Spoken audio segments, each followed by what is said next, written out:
Alors, est-ce qu'éventuellement, on pourrait commencer par, de votre point de vue, un petit peu un état des lieux sur cette question du numérique et de l'éducation, et peut-être si c'est pertinent, puisque un des apports de notre colloque était qu'on parlait beaucoup d'IA, parce qu'on parle beaucoup d'IA, mais finalement, en éducation, voilà, le numérique avant même l'IA est déjà une question un petit peu saillante. Alors, puisque vous êtes à l'OCDE, effectivement, donc on va être un peu centré sur la France, mais une perspective internationale est toujours très riche. D'accord.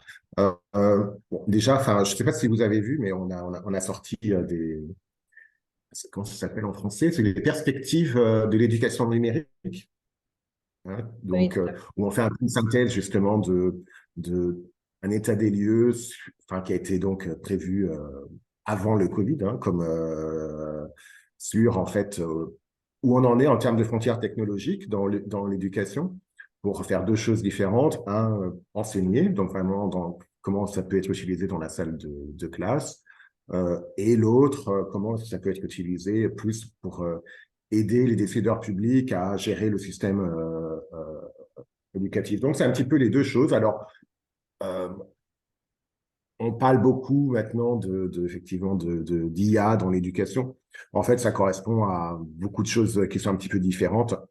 Donc, c'est devenu presque, enfin, c'était devenu presque un terme générique, une autre manière de parler du numérique, parce qu'en général, on a des algorithmes qui ont des techniques d'IA, et à partir de là, donc, on considérait qu'il y avait un petit peu d'IA. Alors, c'est vraiment des choses, la crise, la pandémie a révélé que toutes ces choses qui existent déjà, hein, qui sont un peu aux frontières de la technologie, ne sont pas utilisées. Donc là, je pense à, Mm. par exemple, les systèmes de tutorat intelligents, Mm, mm. donc qui sont enfin, des sortes de batteries d'exercices, on peut dire, sauf que au lieu d'être le quiz qu'on fait pour avoir une note une fois qu'on est rentré chez soi, ça aide à apprendre en fait, donc en diagnostiquant, en donnant un diagnostic enfin, du niveau de connaissance ou bien du style de l'apprentissage de l'élève ou de l'étudiant. Et puis ensuite, en proposant des exercices appropriés, ou bien d'arrêter, ou bien de solliciter l'enseignant, etc. Donc, et là, c'est vraiment, je dirais, une des choses sur lesquelles les gens qui travaillent sur la technologie dans l'éducation travaillent depuis longtemps, et donc qui est probablement l'un des outils numériques les plus mûrs, mais qui malgré tout reste relativement peu utilisé. Et ça, je dirais, dans la plupart des pays. Enfin, il y a guère que aux Pays-Bas, donc j'ai entendu que en primaire, c'est très courant pour les mathématiques et un petit peu pour l'apprentissage de la langue, en fait, mais dans l'ensemble, ce sont des systèmes qui existent, qui peuvent être utilisés dans certaines écoles, mais qui ne sont pas utilisés de manière systématique ou bien fournis de Mm. manière publique aux enseignants. Un autre qui commence à être un petit peu plus utilisé, alors là encore pas assez peu en Europe, ce sont les systèmes d'alerte enfin, systèmes d'alerte qui servent en fait à détecter le décrochage scolaire et à empêcher le décrochage scolaire. Donc, en gros, ce sont des systèmes qui, là encore, essayent de faire des prédictions, en fait, en fonction d'un certain nombre de caractéristiques des élèves pour voir s'ils ont un risque de décrocher, en général, de décrocher du lycée, et donc de faire une sortie sans diplôme, en fait. Euh, et aux États-Unis, maintenant, ce sont des systèmes qui sont relativement courants, en fait, et que certains pays essaient de développer aussi Alors, pour avoir ce système-là, il faut pas mal de données. Mm. Donc, c'est de ce point de vue-là. Donc, je dirais que avant de pouvoir utiliser un certain nombre d'outils au niveau du système, il faut avoir un bon système d'information sur les élèves dans son système. C'est vraiment l'outil de base. Et je dirais que c'est quelque chose qu'on a maintenant dans beaucoup de pays de l'OCDE. Euh, donc, en fait, où ce sont des systèmes d'information longitudinaux, donc qui permettent de suivre la carrière des élèves durant toute leur scolarité. en général avec de plus en plus des tests, des résultats de tests standardisés, dont des preuves normalisées. Mm. Mais on n'a pas forcément besoin de ça, en fait, hein, voilà, donc c'est un petit peu les choses. Alors ensuite, il y a des choses qui sont un petit peu plus expérimentales et qu'on trouve pas, qu'on trouve là encore assez rarement, mais qui pourraient être, je dirais, la suite. Alors, ça peut être une sorte de d'augmentation des systèmes de tutorat intelligent dont j'ai parlé, mais qui travaille aussi sur l'aspect émotionnel, donc l'engagement des élèves, etc. Donc, comment faire pour garder les élèves motivés, faire qu'ils continuent à travailler sur des tâches particulières, et comment est-ce qu'on mesure leur niveau de participation et d'engagement dans l'apprentissage.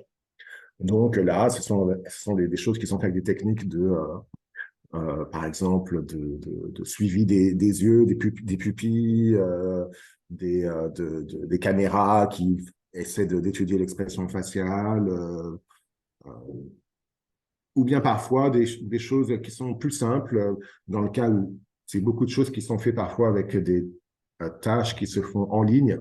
Donc, travailler un petit peu sur la manière, en fait, de répondre aux questions et puis trouver des sortes de motivations, faire en sorte, en fait, pour que l'élève reste engagé, en fait. Et surtout, une des grandes difficultés, c'est qu'il reste engagé pour de vrai, en fait. Parce que les gens sont intelligents, donc on se rend compte ensuite qu'il y a des choses qui sont faites pour nous motiver, mais que voilà, qu'on peut faire comme si on est motivé, mais sans l'être vraiment, en fait. Voilà, donc c'est un petit peu ça, c'est une des choses. Et l'autre, moi, que je trouve très, très intéressante, l'autre chose, c'est tout ce qui est autour de l'analyse, en fait, l'analyse de la classe. Donc, l'idée, c'est un petit peu la même un système de tutorat intelligent, mais au lieu de prendre l'élève comme unité d'analyse, on prend la classe dans son entier, en fait. Et donc là, on a ces caméras, en général, ou bien ces types de senseurs euh, qui sont dans la salle de classe et qui donnent un retour à l'enseignant qui est en train d'enseigner sur un certain nombre de choses.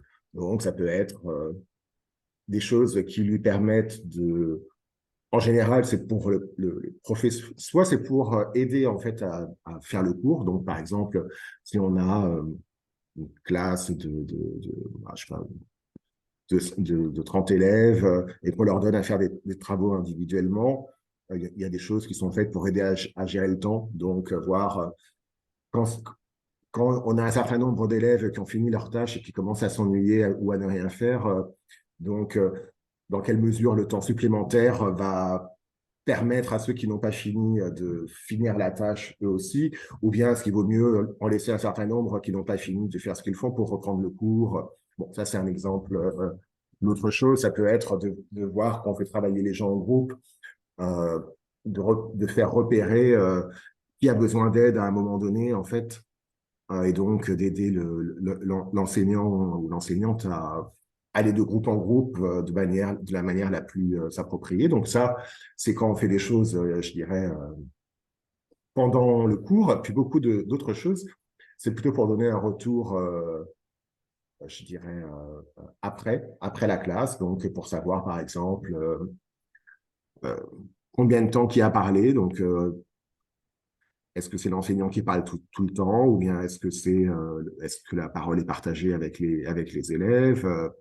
Il y a des choses qui sont plutôt comment la gestion de l'espace dans la classe, combien de temps l'enseignant passe à différents endroits, est-ce que l'attention est bien distribuée entre tous les élèves ou bien distribuée vers les élèves qu'il faut,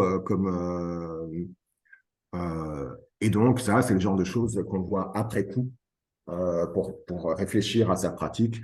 Ça peut être aussi comment le temps d'enseignement est découpé entre différents types d'activités, les activités de groupe, les choses de projet, le temps de transmission, etc.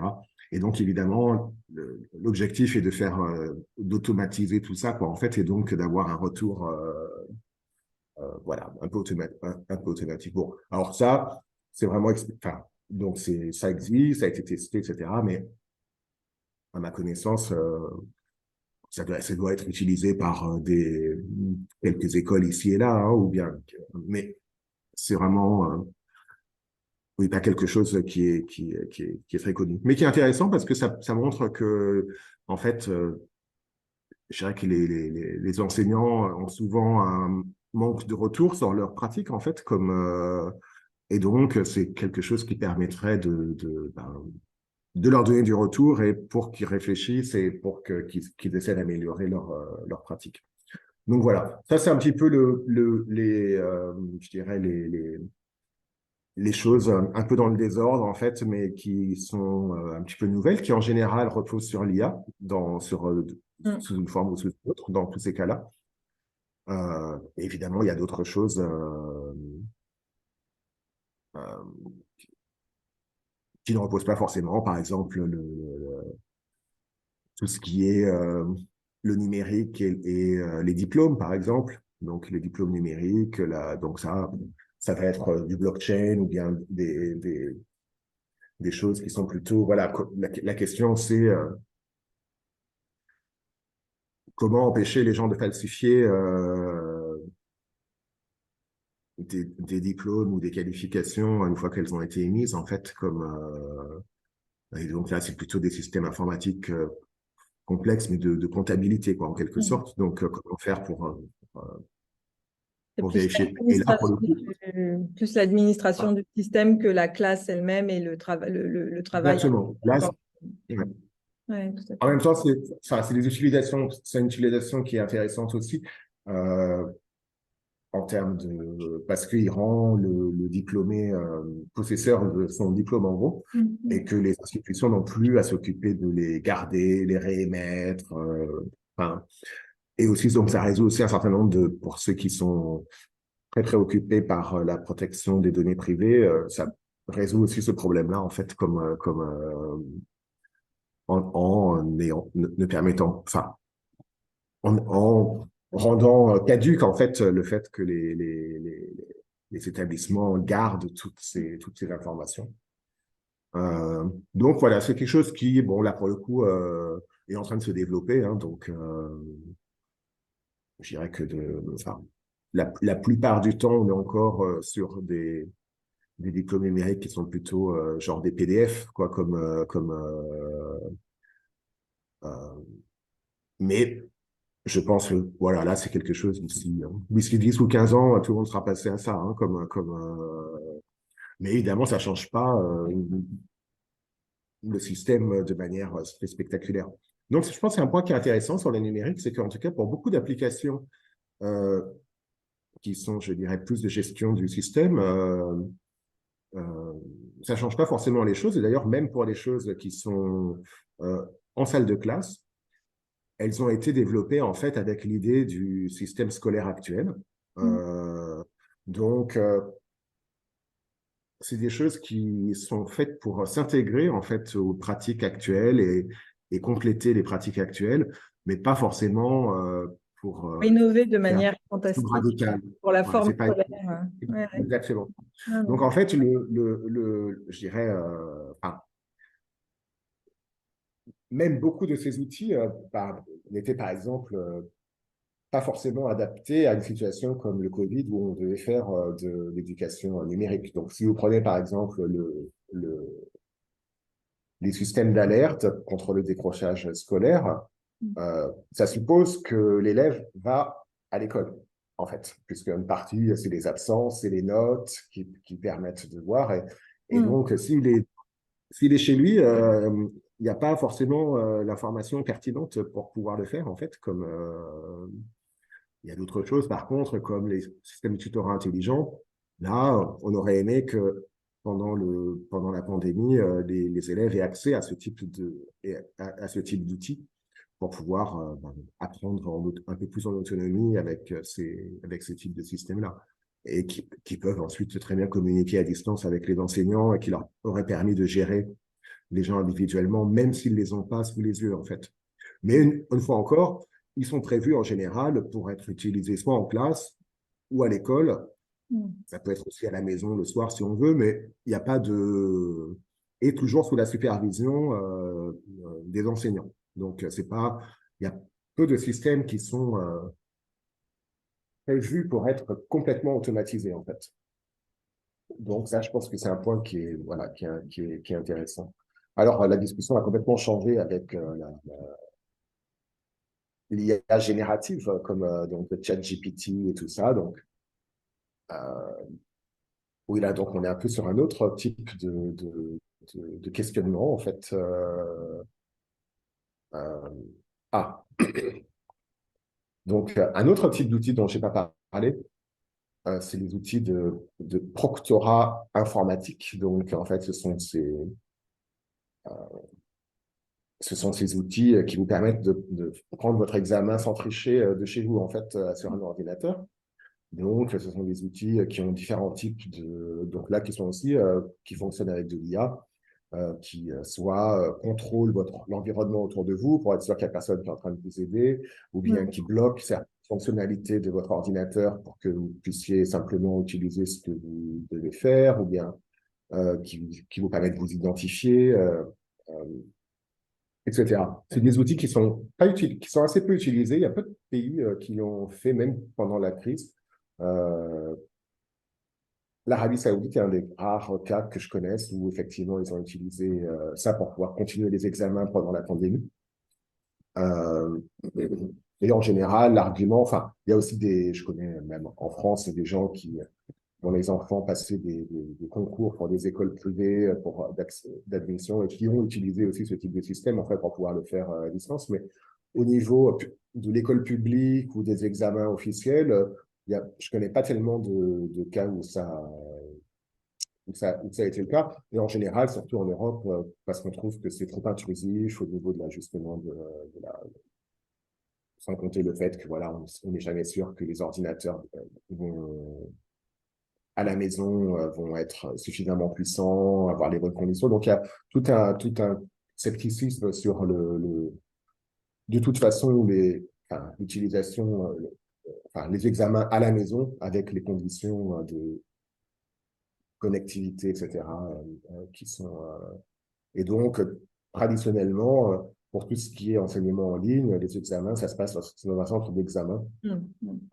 Donc, éventuellement sur un ordinateur, hein, mais dans un centre d'examen où voilà, on est identifié, etc. Surveillance classique, ouais.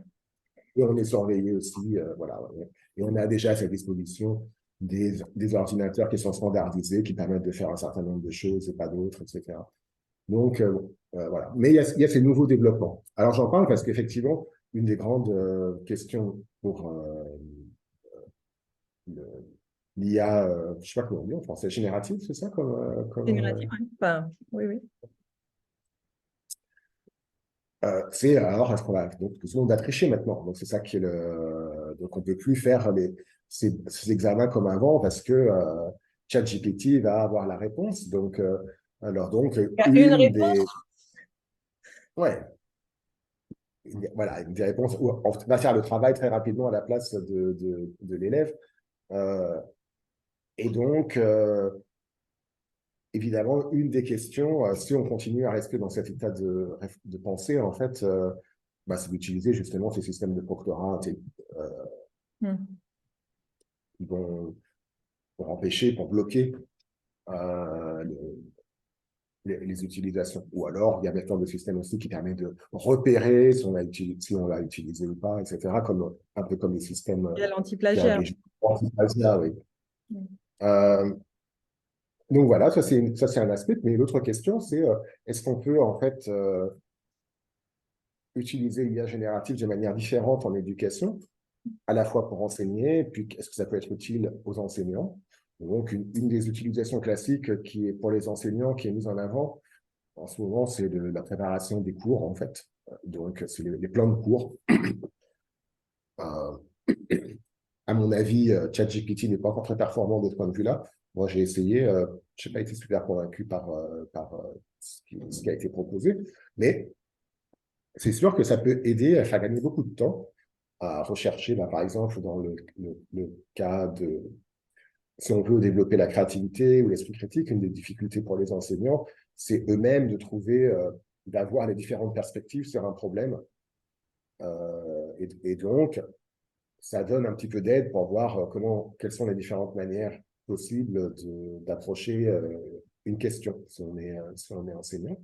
Mais on, mais on peut aussi donner accès aux élèves, je dirais, pour leur faire faire beaucoup plus que ce qu'ils pourraient faire sans, en fait. Donc, comme dans d'autres métiers, pour, je dirais, augmenter la productivité de tout le monde et faire que les choses aillent plus vite. Donc, ça peut être leur faire trouver de l'information plus rapidement sur des sujets particuliers. Ça peut être de leur faire des choses plus créatives, par exemple, écrire, je sais pas, une petite scène de théâtre sur un sujet particulier avec l'aide de ChatGPT. Donc, ils peuvent, et puis ensuite, ils peuvent le, le mettre, enfin, le finaliser, en fait. Alors que probablement, ça leur aura pris beaucoup de temps de faire ça, de faire ça par eux-mêmes, en fait. Et donc, il y a un certain nombre d'usages et de gains de temps qui permettent de faire des choses qu'on ne pouvait pas forcément faire avant. Je dirais un petit peu comme enfin, d'autres formes du numérique. Par exemple, je pense à des applications comme GarageBand, par exemple. Donc, en musique, permet de faire à des élèves qui ne savent pas jouer d'instruments, qui ne connaissent pas forcément la musique, de faire de la composition musicale et donc de comprendre un petit peu comment ces choses-là marchent de manière beaucoup plus facile que si en fait on devait le faire de manière analogique. Et donc ça ouvre des nouveaux pans d'apprentissage possibles qui, sans le numérique, n'existaient pas en fait.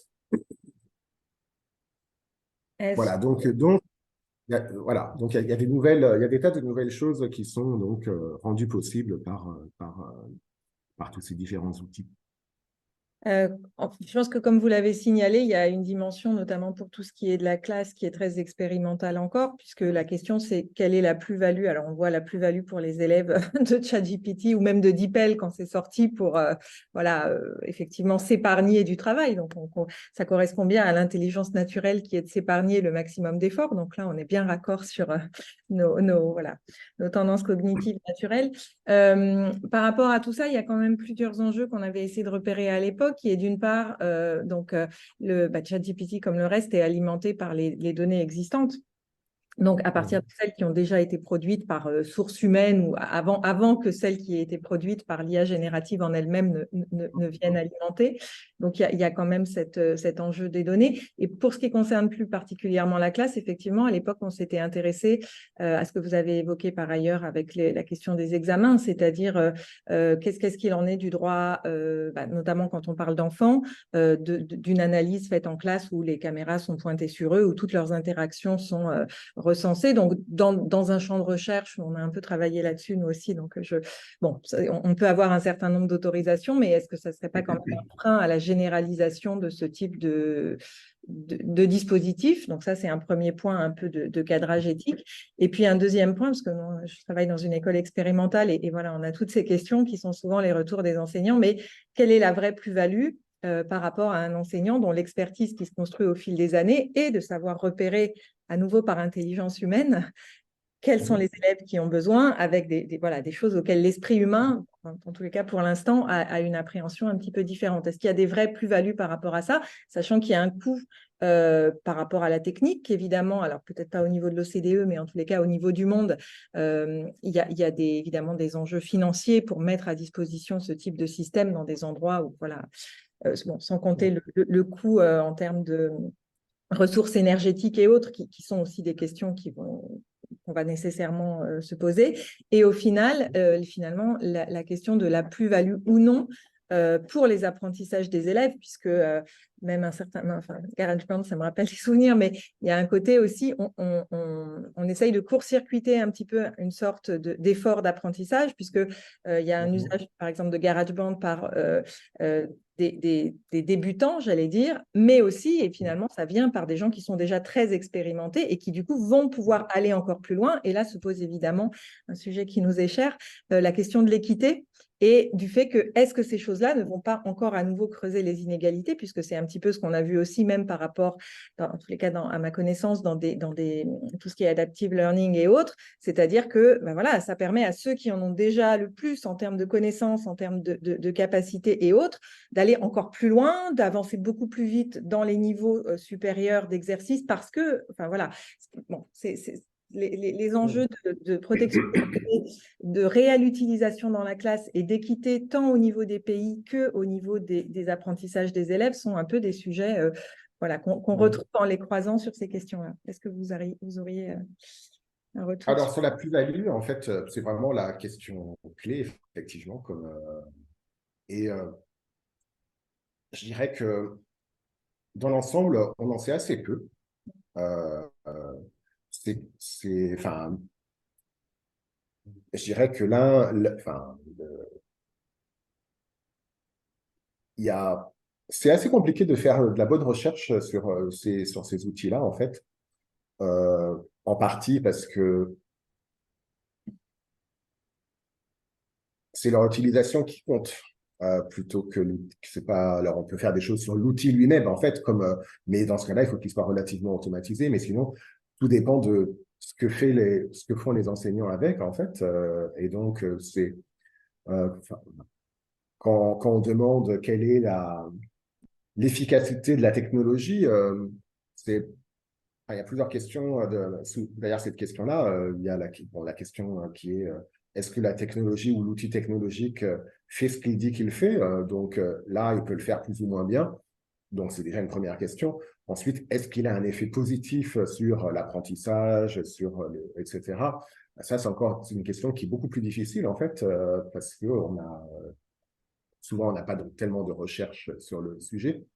Euh, mais de toute façon, c'est même compliqué à appréhender de manière en fait comparative en fait alors par contre c'est vraiment ce qui guide je dirais l'intérêt et du développement, c'est-à-dire qu'en fait mettre à disposition un outil qui ne fait que ce qu'on arrive très bien à voir par soi-même ne sert à rien. Par exemple enfin, une des euh, une expérience en fait qui a été faite à l'université de New York, NYU. Donc là, ils ont un groupe sur les data analytics, en fait, où ils ont développé ce dashboard qui permet de mesurer donc beaucoup d'informations sur les étudiants qui sont là-bas et donc qui donnent un retour aux enseignants sur est-ce que les étudiants ont fait ce qu'ils avaient faire, est-ce qu'ils se sont connectés au système, est-ce qu'ils ont donc, etc. Et donc, je demandais à la personne qui coordonne cette initiative, j'ai dit, ah bon, et est-ce que ça marche, est-ce que les enseignants l'utilisent et trouvent ça très bien? Et elle me dit, pour être honnête, pas tant que ça, non. En fait, bon, il y a toujours ceux qui sont intéressés qui vont le faire, mais dans l'ensemble, l'argument un petit peu des enseignants, c'est pourquoi me fatiguer à regarder ça alors que dans 3 semaines, je saurai ceux qui n'ont pas suivi leur cours, etc. Donc, elle me dit, la seule chose que ça fait vraiment, c'est que ça donne de l'information plus rapidement. Donc, peut-être qu'on va gagner 2 semaines, mais peut-être que finalement, ces 2 semaines-là, on s'en fiche de les perdre, en fait, comme en termes de l'information. Donc, c'est un petit peu pareil pour le décrochage. Les humains peuvent tout à fait voir que les gens décrochent ou pas. Alors, ce qui est intéressant, ça c'est un bon exemple, euh, sur la recherche autour du décrochage et de tous ces systèmes d'alerte. Euh, une des choses qu'ils ont mis en évidence, enfin, et d'ailleurs c'est le cas en général, mais ce n'est pas lié à l'IA en particulier, mais c'est vraiment lié à la mise à disposition de nouvelles données, en fait. Mais une des choses, par exemple, qu'on a remarqué aux États-Unis, puisque beaucoup de la recherche en éducation se fait aux États-Unis de toute façon, et, et encore plus sur ce qui est autour de ce système d'alerte sur le décrochage, euh, c'est qu'en fait, bon, qu'est-ce qu'on a en tête quand on pense à un décrocheur? On a en tête un élève qui n'aime pas l'école, qui a des mauvaises notes et dont les notes continuent de descendre. Et donc, il faut qu'on intervienne pour arrêter cette spirale-là, pour qu'ils arrêtent de décrocher. Et effectivement, il y en a beaucoup qui correspondent à ce profil-là, mais je crois que c'est quelque chose comme 40%. Donc, on a 60% de gens qui ont un autre profil, et la majorité, en fait, des décrocheurs, en fait, je crois que c'est 55% ou quelque chose comme ça.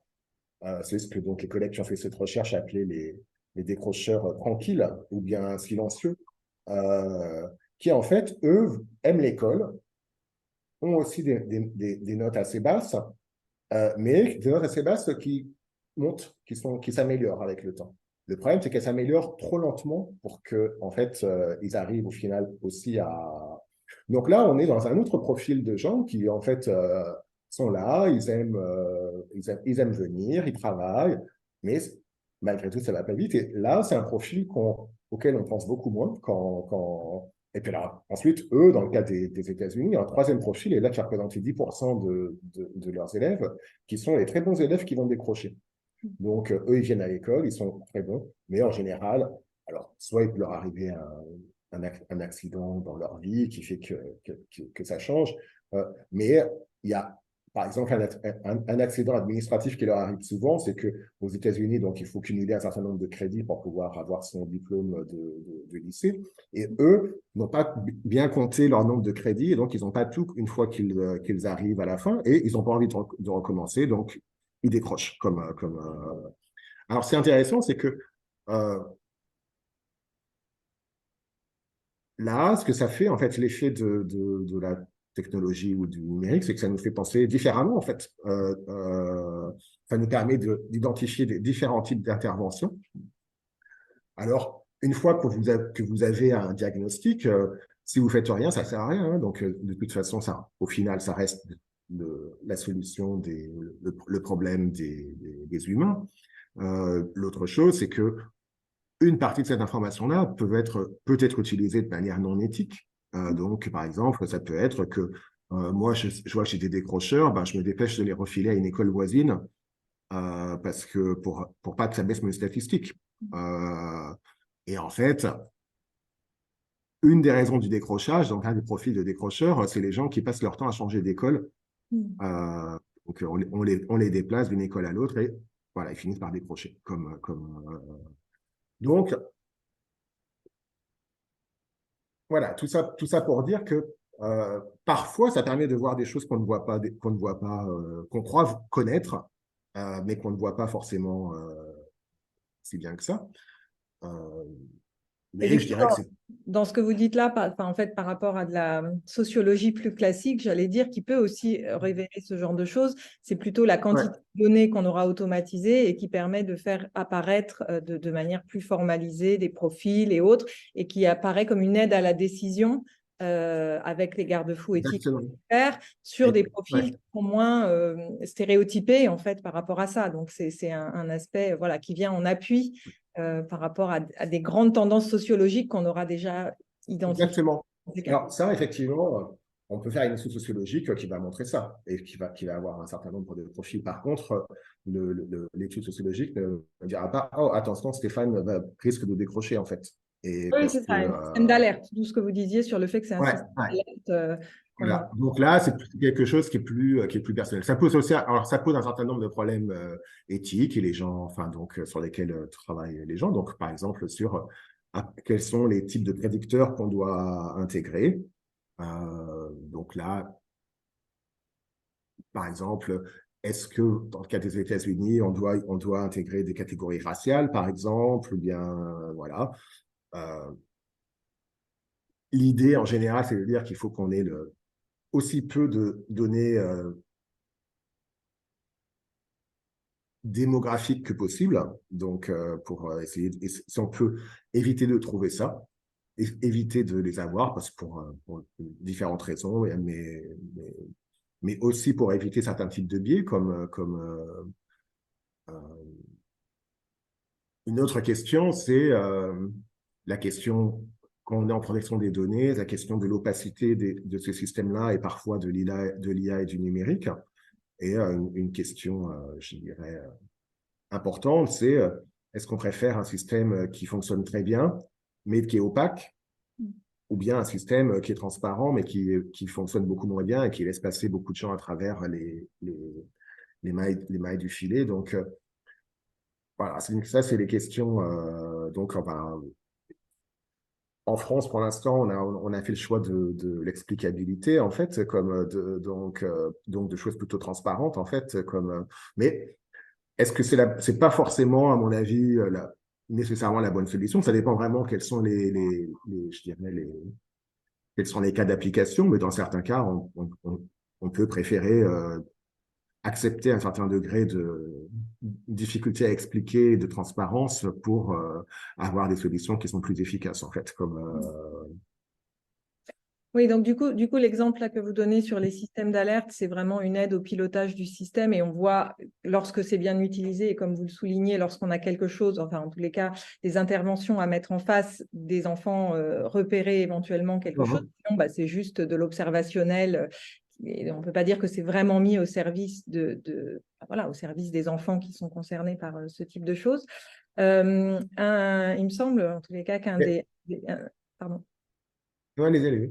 Je voulais dire, un des espoirs qu'on a pu avoir par rapport à tout ça, à ces analyses ou à ce tutorat un peu personnalisé, c'était aussi en faveur des élèves à besoins particuliers, puisque les questions d'inclusion deviennent Mhm. de plus en plus importantes Mhm. à mesure qu'on identifie un certain nombre de profils. J'ai encore vu hier dans Le Monde un papier qui disait qu'il y avait 5% d'enfants avec des troubles neurovisuels spécifiquement. Je me suis dit, oh là, mais... Mhm. Et voilà, avec les troubles du neurodéveloppement qui maintenant concernent quand même alors, avec des questions de meilleurs diagnostics et autres, c'est un sujet qui m'intéresse particulièrement, mais on s'était dit à un moment donné, voilà, bah justement, ça va permettre cette adaptation à leurs besoins. Et à ma connaissance, dans la littérature, on n'a pas forcément encore des résultats bon, voilà, très, très, très pertinent pour ça. Moi, j'ai plutôt un peu vu ce que je vous disais tout à l'heure des effets Mathieu, Mhm. c'est-à-dire que bah, ceux Mhm. qui sont déjà le plus avantagés en tirent encore un meilleur profit parce qu'ils vont couvrir un programme Mhm. de maths 2 fois plus vite qu'ils ne l'auraient fait dans une classe en étant en individuel. Mhm. Il y a aussi, il me semble que c'est bien de l'OCDE que vient un peu cette piqûre qui est que bah, plus le taux d'école, enfin plus les écoles sont équipées en ordinateur, je crois que c'était le cas de certains pays scandinaves, moins, enfin plus les résultats baissent en fait, donc un effet un peu Mhm. contre, enfin, contre-intuitif. Ouais. Qu'est-ce qu'on a comme données là-dessus qui seraient un petit peu plutôt des effets, attention, à pas mettre éventuellement toutes nos billes enfin, voilà, dans les mêmes enjeux, un peu avec l'idée que la technologie va résoudre tous nos problèmes, qui est une idée un peu ancienne mais prométhéenne quand même, versus Ouais. la formation des enseignants, voilà, qui est quand même, enfin, dans Thalys, c'est quand même ce qui ressort à chaque fois. On part Ouais. dans des gros investissements coûteux et avec un peu une fascination pour le numérique en laissant un peu de côté, notamment en France, la question de Mhm. la formation des enseignants. Comment est-ce que vous pouvez vous positionner dans ce débat un peu dialectique? Euh, bon, ensuite, enfin, je crois que la, la difficulté, c'est que c'est justement pas un débat dialectique. Enfin, que la technologie, c'est juste un outil qui est à la disposition et qui aujourd'hui est un outil qui est un petit peu moderne. Donc, c'est assez intéressant d'ailleurs de voir comment la discussion a un peu changé. En fait, avant, justement, on se posait la question de euh, est-ce qu'il nous faut des outils numériques pour améliorer les apprentissages scolaires? Et quand on mesurait, en général, on trouvait qu'il n'y avait pas forcément une grosse amélioration. Euh, on se disait, ben, ça ne sert à rien de faire cet investissement-là. Donc, c'est par exemple ce qu'on a beaucoup dit pour tout le déploiement, et donc l'OCDE, c'est la position, et je dirais la mienne, il y a jusqu'à peu, en fait, sur le déploiement, par exemple, de ces programmes, un ordinateur par élève ou bien une tablette par élève, qui a été très populaire à un moment donné en Amérique du Sud, en fait, et l'idée était de dire, bah, en fait, on fait des évaluations en général randomisées, et qu'est-ce qu'on constate, c'est qu'il n'y a pas d'effet positif significatif sur les apprentissages, même si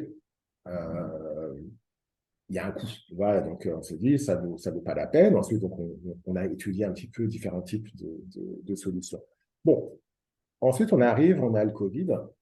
Et on se rend compte que, ah bah tiens, les gens, ils doivent tout à coup, ils doivent apprendre à l'école, mais ils doivent aussi apprendre chez eux. Chez eux, en fait, pour beaucoup d'entre eux, on avait oublié qu'ils ne sont pas si bien équipés que ça. On pensait qu'ils étaient tellement bien équipés.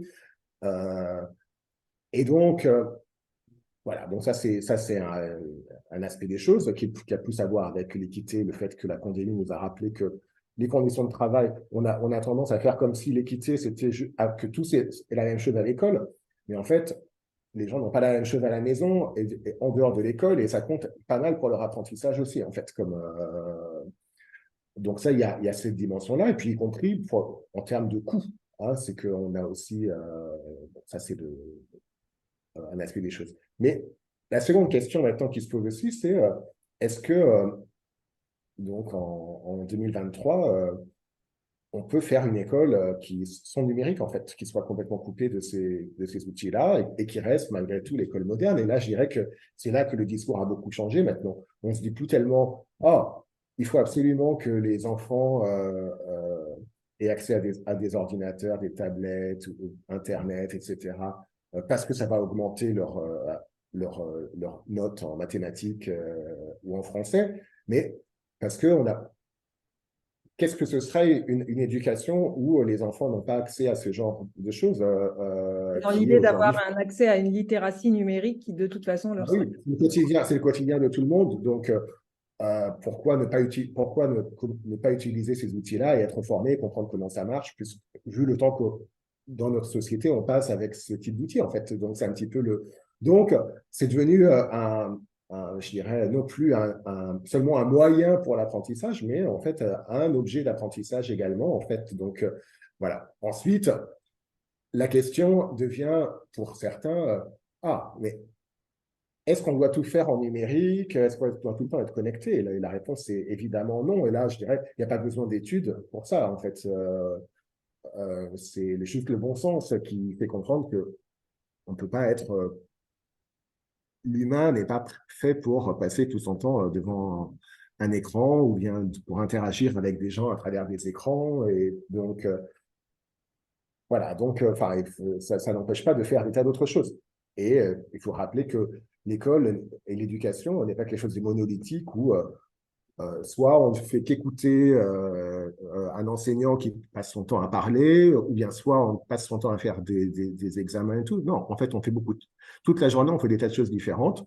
On a des moments où on écoute, on a des moments où on parle, on a des moments où on joue, on a des moments où on sort, des moments où on est devant l'ordinateur.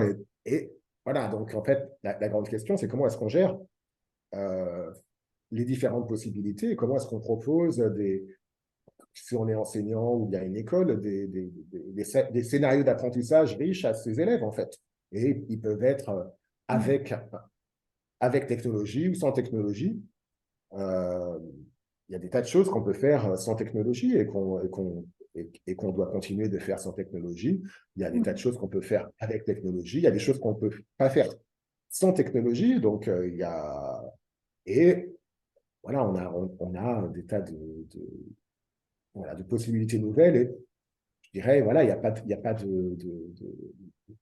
enfin, c'est pas vraiment une décision morale, c'est une décision effectivement professionnelle et de diversité, de variété. Euh,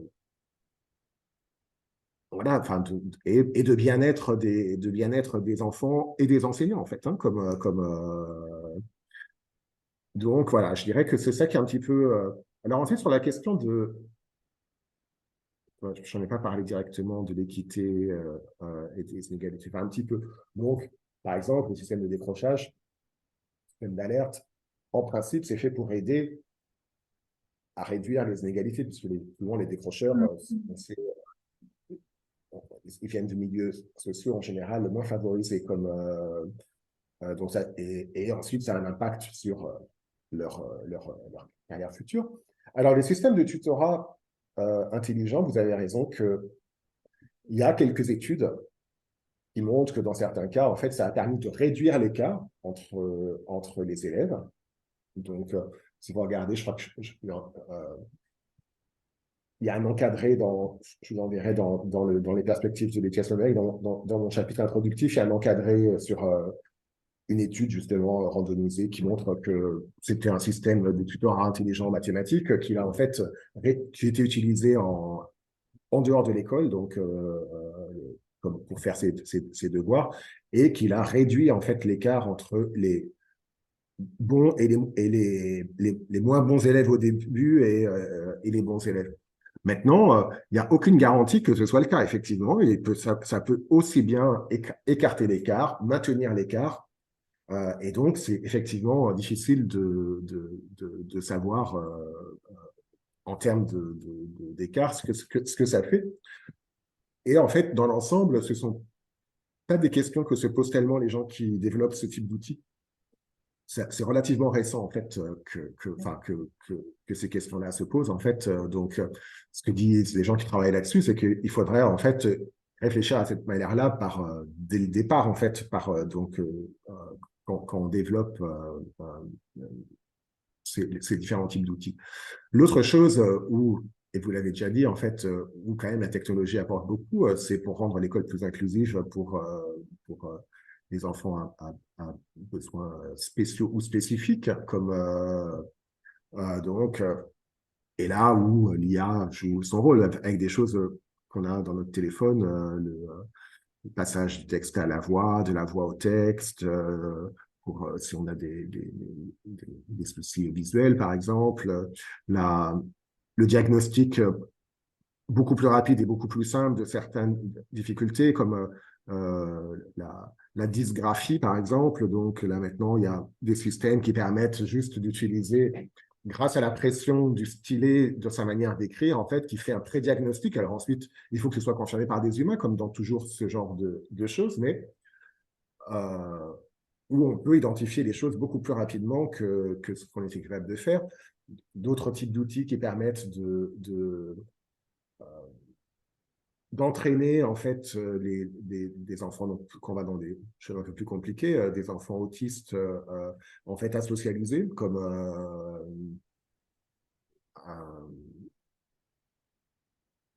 donc ou alors ouais, pour la dyslexie, alors c'est même des choses très simples qui sont des juste utilisations de police qui sont beaucoup plus Oui, oui, ça, c'est vraiment faciles.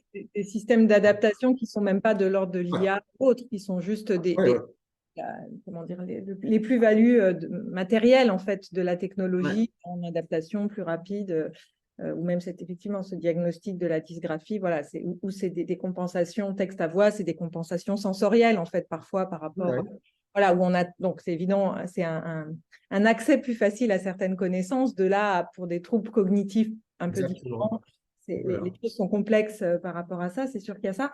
Euh, je voulais effectivement revenir sur cette question parce que ce qu'il y a eu quand même, y compris dans des investissements à notre connaissance du ministère de l'Éducation en France, c'est l'effet de développer, enfin, de mettre de l'argent en tous les cas dans le développement d'un certain nombre d'applis. Et puis les quelques travaux, enfin, j'ai vu passer plusieurs thèses sur le sujet. Effectivement, souvent les résultats sont assez enfin, ne sont pas toujours aussi comment dire, bons que ce qu'on espère. Alors après, c'est toujours très compliqué de faire des essais randomisés en éducation parce qu'il y a un certain nombre d'autres paramètres qu'on a du mal à mettre en place. Il y a aussi, je pense, une question de qui est à la conception, puisque finalement, tous ces outils reposent quand même sur des conceptions didactiques et pédagogiques sur lesquelles il y a toujours des débats et on n'a pas des choses comme ça.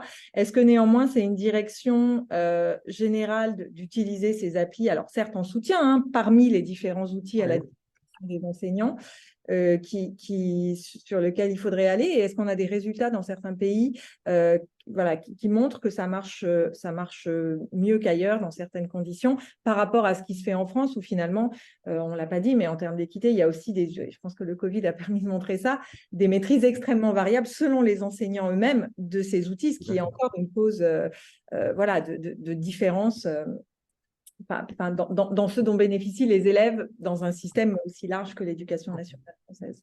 Ouais. Non, ça, effectivement, d'ailleurs, c'est un problème partout, hein, ça, Sûr. je dirais que la maîtrise de l'outil par les enseignants. Euh, et que, voilà, donc on essaye de compenser, soit avec de la formation professionnelle, euh, soit en fait en rendant, avec la formation initiale aussi des enseignants.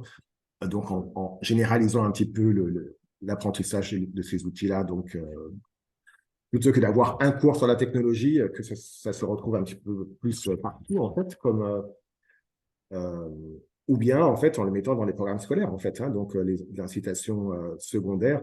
Alors, avec parfois des effets un petit peu aussi, enfin, à mon avis, là c'est mon opinion, des choses un peu moins efficaces, où on dit le prof de technologie va s'occuper de ça, et donc et puis les autres ne vont pas le faire, en fait, donc là, à ce moment-là, on se retrouve toujours avec ce même type de problème. Bon, les plateformes de ressources et les outils, ça, ben, un peu partout, hein, ça se développe, effectivement. Au niveau de la recherche, euh, il y a pas, donc là, vous avez mentionné, par exemple, le résultat de PISA euh, sur le fait qu'effectivement, il y a une corrélation. euh, au début, enfin, il y a une corrélation qui est positive avec le plus de technologie, puis ensuite, ça redescend voilà. Donc, on peut dire que on peut l'interpréter comme ni pas assez, ni trop. Enfin, c'est ça donc il faut trouver un juste milieu. Ensuite, il faut voir que ce type d'études, bon, en partie parce qu'elles sont que des corrélations, ça nous dit peut-être simplement que les enseignants ne savent pas forcément très bien utiliser les outils qui sont à leur disposition. Il y a beaucoup d'études spécifiques sur des applications particulières qui montrent que ces applications particulières ont un effet positif. Et là, en général, quand on trouve des études expérimentales ou qui veulent avoir des résultats causaux, ça va être typiquement ce type d'outils. Donc, ça veut dire qu'on sait que certaines applications numériques ont un effet positif. Euh, Maintenant, le problème toujours de ces études-là, c'est que une fois qu'on les généralise, on perd souvent beaucoup des effets positifs qu'on a. Ben, ça devient mélangé avec des tas d'autres choses. Donc,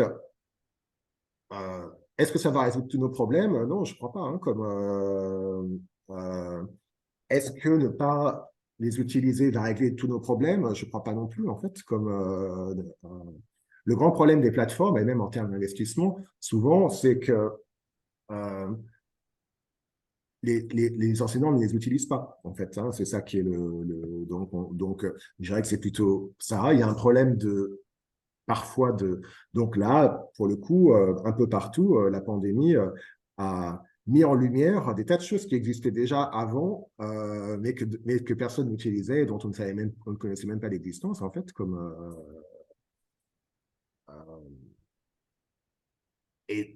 mais a aussi un petit peu forcé les enseignants à voir qu'est-ce qu'il y avait.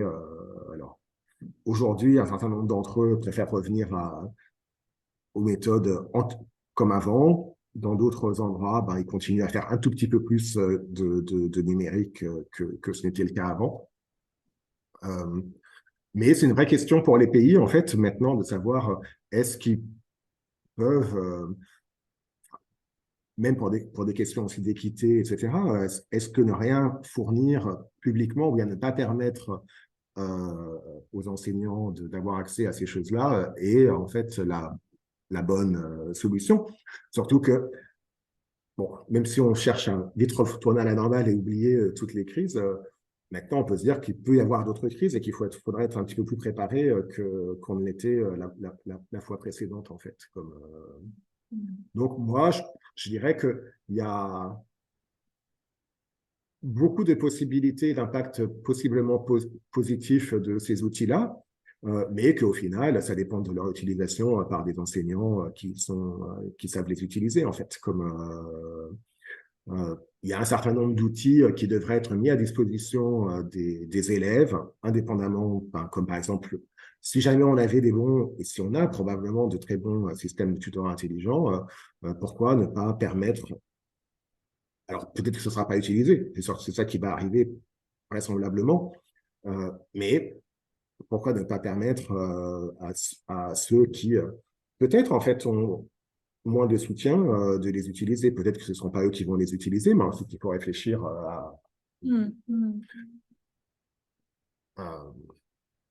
donc il y a un petit peu de... Enfin, oui, et puis ensuite une autre question, enfin, c'est est-ce que ça nous permet d'imaginer une école qui soit un petit peu organisée différemment aussi, hein, parce que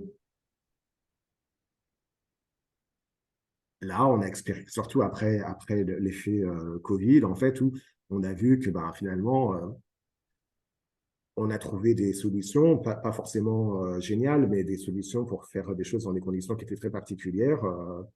On a vu que finalement, peut-être en tout cas qu'à certains niveaux ou à certains âges, certains élèves pouvaient avoir un petit peu plus d'autonomie et que est-ce qu'on est obligé de rester sur le modèle euh, d'une enfin, d'une part, je viens tous les jours à l'école, et puis pour faire une heure, enfin, 50 minutes de chimie, de 50 minutes de maths, 52 heures de français, ou bien est-ce qu'on peut réorganiser le temps et d'être un petit peu différemment, penser à des temps d'autonomie, de groupe en collaboratif, et qu'est-ce qu'on fait quand on est ensemble, en fait? Ça, c'est l'autre question qu'on a vue. Ben, le Covid a montré qu'il y a tout cet aspect relationnel et social de l'école qui était tellement important. Et on peut se demander que est-ce que la meilleure manière de l'utiliser, c'est d'avoir les gens qui sont sont dans des rangées à écouter un professeur en train d'écrire au tableau, en fait, comme Ça dépend, il y a des euh, travaux là-dessus. Ça dépend de l'objectif de la leçon. Il y a des situations où oui, l'orientation frontale est meilleure et il y en a d'autres. Voilà, exactement. effectivement, et d'avoir cette adaptabilité. Mais je pense qu'on en arrive à nouveau dans le cadre d'une école expérimentale. On voit bien que certes, on a ce qu'en tant que chercheur ou en tant que Mhm. professiste, on peut avoir comme vision globale et on se heurte à des contraintes matérielles du système, d'emploi du temps, de syndicats. Enfin voilà, on est Mhm. vraiment au cœur de ces choses-là Mhm. et de difficultés organisationnelles très concrètes qui reprennent en fait leur forme antérieure dans la mesure où les systèmes tels qu'ils sont organisés, ça c'est mon point de vue à moi, mais finalement résultent quand même d'essais-erreurs sur plusieurs siècles qui ont abouti à cette forme scolaire un peu figée et qui n'a pas encore intégré Mhm. non seulement les résultats de la recherche, mais des avancées technologiques.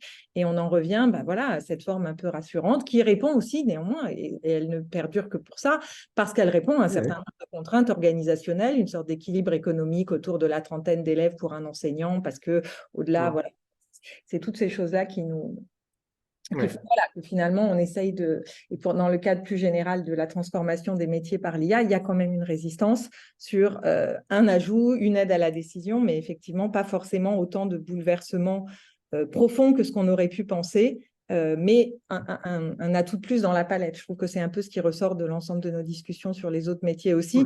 même si on a des grandes idées sur le fait que plein de métiers vont disparaître et autres.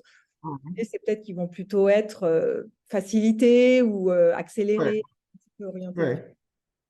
Excusez-moi. Oui, moi je pense un petit peu ça. D'ailleurs, enfin, là, parfois, je présente un peu des scénarios de transformation numérique, en fait. Et un des scénarios que j'aime bien, euh, et c'est un d'ailleurs qui a été suggéré par un des auteurs du rapport, en fait, c'est en gros le scénario où tout ressemble, tout est comme avant, sauf qu'il y a plein d'informatique partout, en fait. C'est donc l'exemple qu'il prenait, c'est aujourd'hui, vous montez dans votre voiture, en fait, vous montez dans un ordinateur sur roue Mm. avec des senseurs un peu partout. Vous asseyez sur le siège, il voit si vous êtes assis, il vous dit que vous n'avez pas mis votre ceinture, il calcule la distance entre la voiture de devant, celle de derrière, etc. Mais en même temps, c'est exactement la même voiture que celle qu'on avait il y a 40 ans. Au Mm. niveau. Donc, si jamais j'étais la belle au bois dormant, je me réveille 40 ans plus tard, bon, je reconnais très très bien la voiture. Et donc, l'idée, c'est est-ce que c'est une utilisation de la technologie, c'est celle-là. Donc, on va dans une classe et en fait, il y a beaucoup d'informations et d'outils qui sont nouveaux, mais malgré ça ressemble à la même chose que ce que c'était avant et on ne voit pas forcément la différence parce que toutes ces choses sont invisibles en fait. Et c'est juste une aide, un soutien, un ajout en fait qui est avec donnant un retour à l'enseignant, aux élèves. Produisant des données, etc., mais qui ne change pas fondamentalement la manière de faire. Le jour où l'on aura la voiture qui se conduit toute seule, là, ça changera davantage déjà Ok, beaucoup pour toutes ces informations. Je vais essayer de les mettre en forme du mieux que je pourrais. Je vous le renvoie pour validation quand même pour que vous soyez en accord si j'ai fait des erreurs. Et ben voilà, c'était très inspirant. Donc, Merci beaucoup pour votre temps. Merci. Moi aussi, j'ai bien aimé parler avec vous. Merci. Au revoir. Au revoir.